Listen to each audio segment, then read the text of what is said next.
मुलांनो, स्वागत आहे तुमचं माझ्या नवीन व्हिडिओमध्ये। आज आपण बघूया वर्ग तिसऱ्याची कविता पोहे करू। तर पोहे केल्यानंतर किती स्वादिष्ट वाटतात ना, आणि आईचे पोहे आपल्याला तर फारच आवडतात। तर बघूया, सर्वात प्रथम ही कविता आपण सुंदर चालातुरात गाऊया। तर करूया सुरुवात।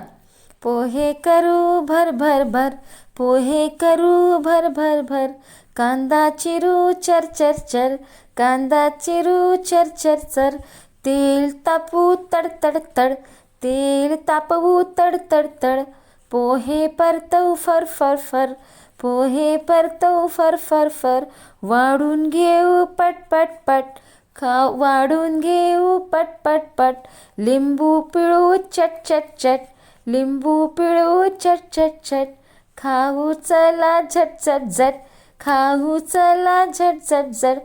तर ही होती कविता। आता बघूया या कवितेचा अर्थ। कवितेत म्हटलेलं आहे आणि अतिशय सुंदर पद्धतीने पोहे, जे बनवलेले पोहे असतात, जे फार आवडतात, त्या पोह्यांचं वर्णन केलेलं आहे। तर म्हटलं आहे की पोहे करूया भरभर भरभर। कसे करूया पोहे? भरभर भरभर करूया। मग आता पोहे करण्याकरता काय काय हवं बरं? कांदा चिरू चर चर चर, म्हणजे पोहे करायसाठी कांदा चिरायचा आहे, चर चर चर। आता तेल तापवायचं आहे गॅसवर, आणि तेल तापवायचं कसं तापवायचं? तड तड तड। का बरं असं म्हटलं माहीत आहे का तुम्हाला? तड तड तड। कारण पोहे बनवण्याकरता जेव्हा आई पोह्यामध्ये जिरा आणि कांदा टाकेल, तर त्या तेलाचा आवाज तड तड तड येईल। त्याच्यानंतर पटापट पटापट कांदे टाकले, मिरची टाकली, त्याच्यानंतर आलू टाकले, शिजवलं, त्याच्यानंतर त्याच्यामध्ये हळद टाकली, आपण टमाटर टाकले, त्याच्यानंतर पोहे टाकले, तर पोहेला सुंदर परतवून टाकायचं आहे। कसं परतवायचं माहीत आहे का तुम्हाला? फर फर फर। कसं परतवायचं आहे?